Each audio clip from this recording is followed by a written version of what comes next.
Hi, my name is Carl from 2654E Echo, and in this video I'm going to be talking about some more general CAD tips.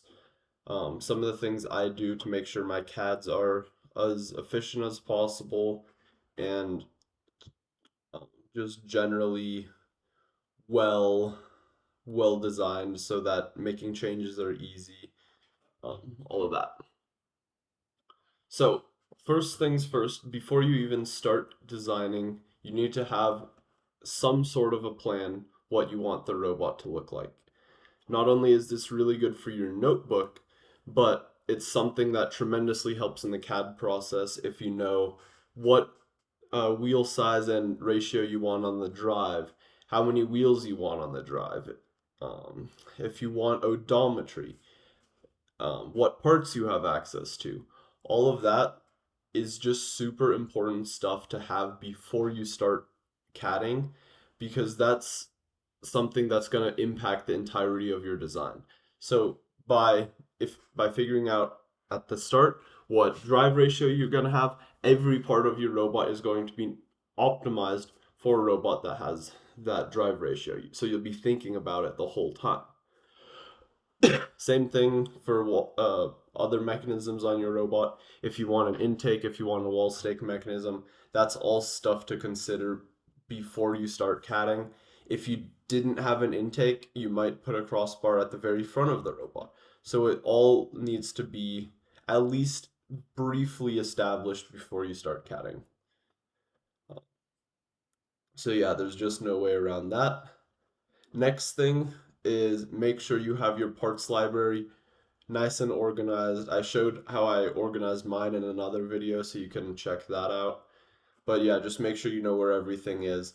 And what's also important is make sure you know where all the documents that this one is referencing are. So I normally just keep all of my documents for every robot in the folder for that robot. So you can see C.5.5 folder, it has the robot, and then it has every single document that is referenced in there. So yeah, next thing, I guess we'll get into the CAD, maybe start with the drivetrain. You want to be pretty deliberate about where you place the first part. So the first part here is this 3 wide C channel, and you can see a little anchor logo on it. That means that part is grounded. So in order to have parts that move, such as the back clamp or the hang or the wall stake mechanism, anything, you need to have that part grounded. So that way the computer knows that you're trying to move the joint or animate the joint instead of move or grab and move the entire model. So this part here is the 3 wide C channel, and the reason why I chose to ground this part is because it's the one I'm most confident in its position. So I know there's very small chance that I'm gonna have to change this part or something along those lines. It's gonna be in there. I'm pretty confident that its position will never have to change, all of that. And everything else can be based off that part. So there you can see a lot of different parts are defined off that central part. You can see the both of the crossbars, this part right here, some motors, the uprights, this outer crossbar, all the polycarbonate parts on the inside, the diagonal. So a lot references that one grounded part. And pretty much in order to replace this part, I just recommend starting a new CAD and redoing everything. Yes, it'll suck, but that's why you need to be deliberate in the first place of where you want that part because otherwise it's going to be a big pain to fix. Um, However, you can also be pretty smart how you do your first part because even though to replace the entire 3 wide part, I can still change things about it by how I have these timeline features. So, for instance, I can shorten it or lengthen it because I have the feature and the parts library should automatically do this when you insert it, and then you'll be able to modify the length. But you can go back down into the timeline and edit that feature. So I could change how long that C channel is. And you just want to be make sure you know which side you're going to be more likely to shorten. I knew from the start of this CAD that the back would have these spacers on it and it wouldn't need to be flush with the wheel. And the front I was a little less sure of, so that's why I chose to put the cut plane on the front. Same thing with all of the other C channels on the robot. I try and really think if I'm going to have to make this longer or shorter, which side is most likely to need adjustment. So there's that. Another thing that I do is kind of manually design everything instead of copying and pasting components. So you can see this C channel here and a lot of the other ones are just independent features in the timeline. So this one, this one, this one, they're all their own independent feature. They're not linked to the other one, even though, like, if just took this part, copy and pasted it, and put the new part on the other side, that would save me a little bit of time because I wouldn't need to individually modify the length for it. But let's say I want this side to be one hole longer than the other side for some reason. That is where having a second um, part is helpful.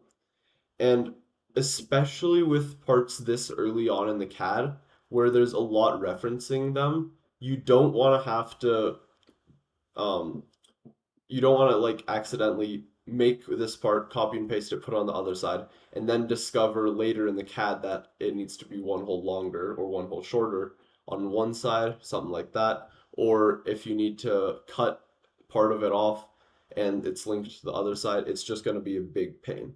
So, moral of the story, just take the extra time to make sure all the features are independent of each other as much as you can, especially early on in the CAD. Next thing with the dry base, you'll see these crossbars here. A ton of teams use these high strength shaft crossbars, but instead of designing them in the actual CAD, similar as with the polycarb, they're just their own separate part file in here. So if I open it up, you'll see that it's this part, or actually it's the one for the PTO, but it's the same concept. I could adjust said part and then update it into the design, and then all of the changes would propagate to all the instances of that component. And the other thing that that's helpful with is I can obviously the high strength shaft is a pretty complex, or not super complex, but it does take a little bit of time to model. So by having it in the folder here externally of the main document, if I make a new CAD, so let's say I wanted to make a new robot design, but still use that high strength shaft, I can just copy this into a new folder for the new robot and use that part on the new robot. It's pretty important that you don't reference high strength or pretty much just any part from an older document because then if you need to change that part, it'll propagate into all of the different documents that are using it. So definitely make sure you make a copy if you're going to reuse it in a different document. Next thing with the drive base is I kind of want to talk about my use of joints and other techniques. So joints, I have them hidden for now, but if I turn on all the work features, you can see there's all the sketch points in the C channels, and that's how you do joints most of the time. I'm going to turn it off for now just so it's a little bit easier to see and just turn on joints so you can see where they are.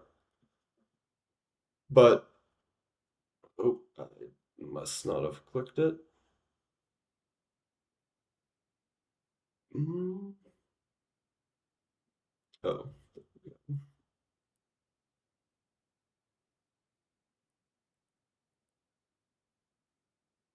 Oh, I see. Just make sure your joints are visible. There we go. So yeah, we have all of our joints here. You can see that there are just a lot all over the place.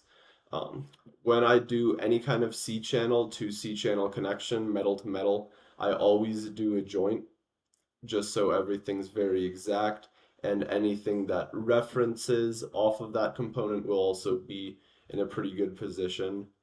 So all that, my polycarbonate parts, I'd also like to join.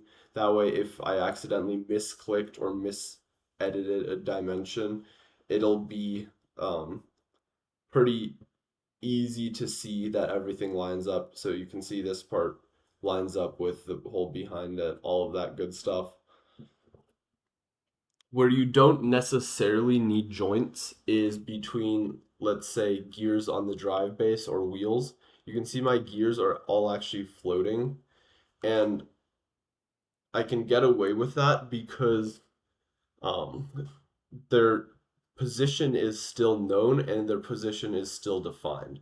So at the start, when I am making my drivetrain, I'll go to find the gear in my parts library, insert a bunch of those into the design, and then you can kind of just drag them about where you want on the drivetrain.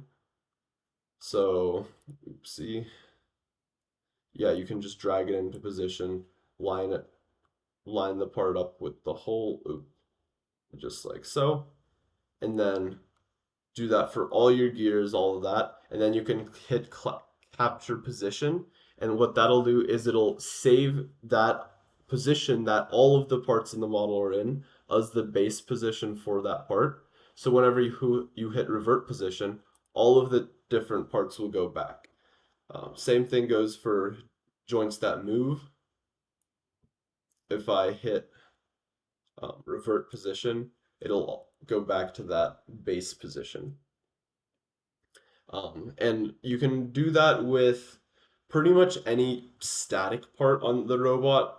I normally don't do it with metal parts just because it's nice to have those parts fully defined. That way you can do joints off of them. You can you could do a joint off of this gear here, but in order for it to stay in position, you'd need to pin it in place. But that's definitely an option, just not something I would recommend. Uh, and yeah, now for the moving joints. So if I have a joint here, you can select two different sketch points. Again, I don't have those visible right now, but you'll normally select two different sketch points, and then it'll create a joint between those parts. And you'll be able to offset the position of those joints and the pivot and all that uh, once you actually have your part selected. And then you'll also be able to control the motion of those points by this menu here.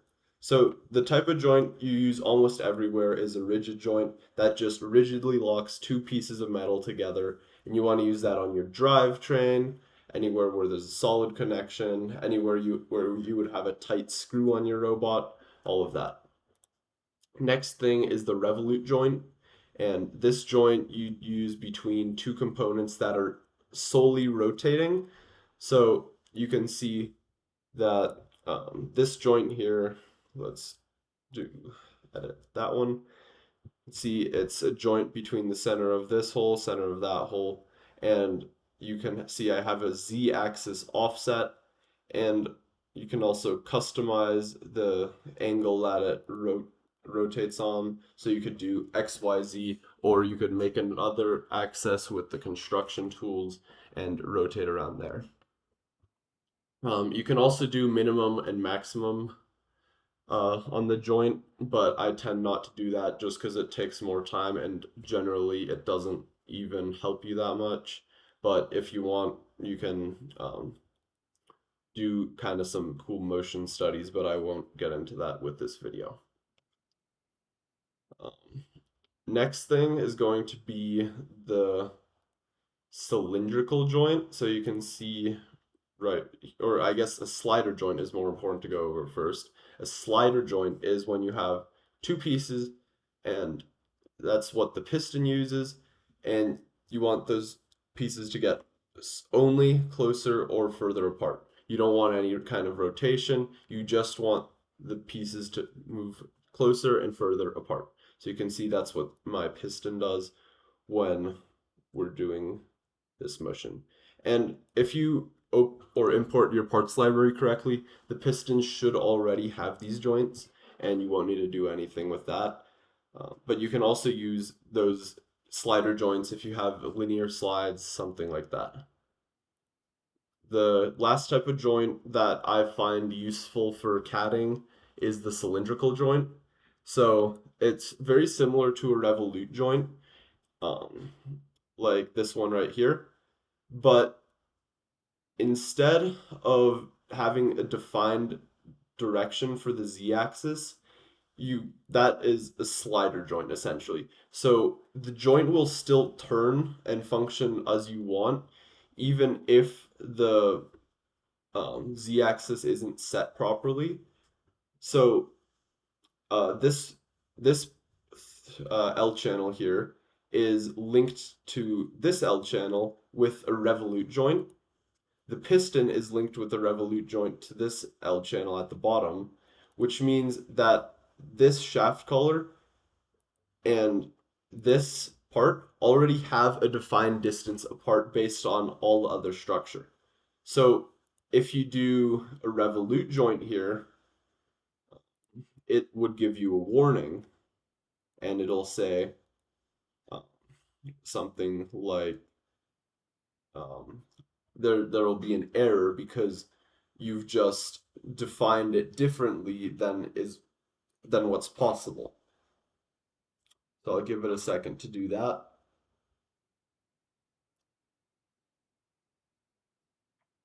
And these joints will take a second to edit if you have a bigger assembly. So if you try and keep the assembly simple when you're designing, it will help with your efficiency. So yeah, you can see there I have a warning here, and if I find that feature in the timeline, you can see it just created a whole bunch of errors because I misdefined this face here is trying to get flush with that C channel because that's how I defined it.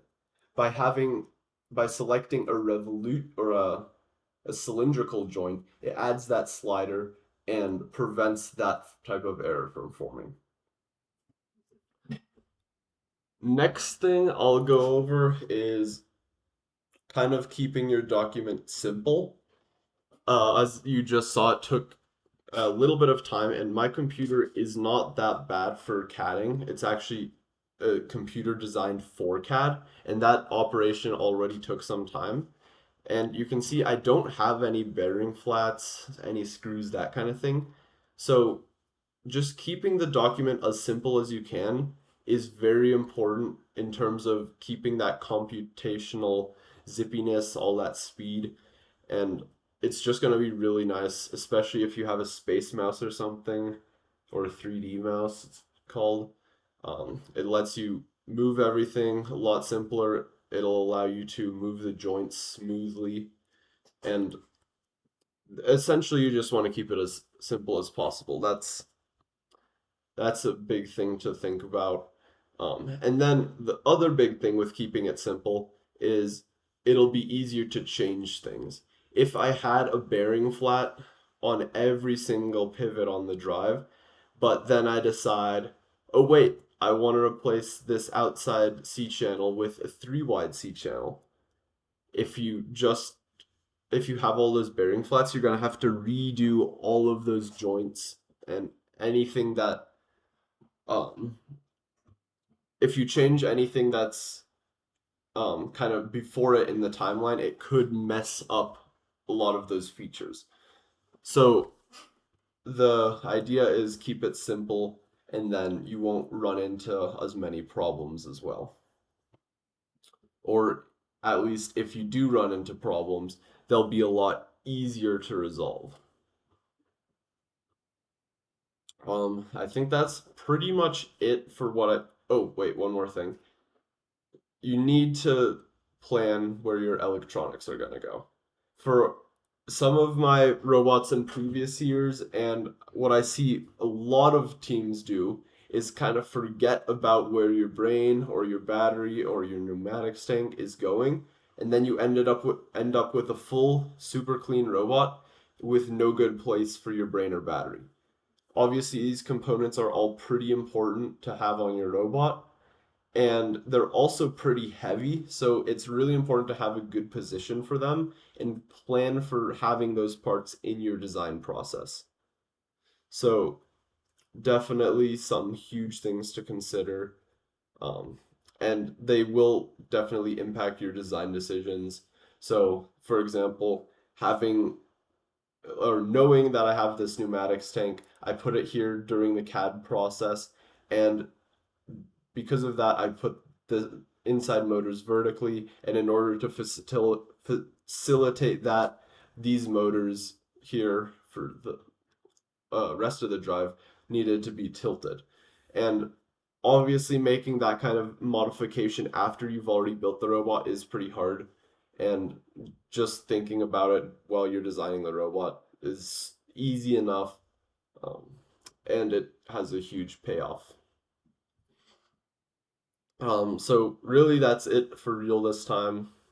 If you have any questions, ask in the comments or shoot me a message. I'd be happy to answer it. Yeah, that's it. Good luck next year's game.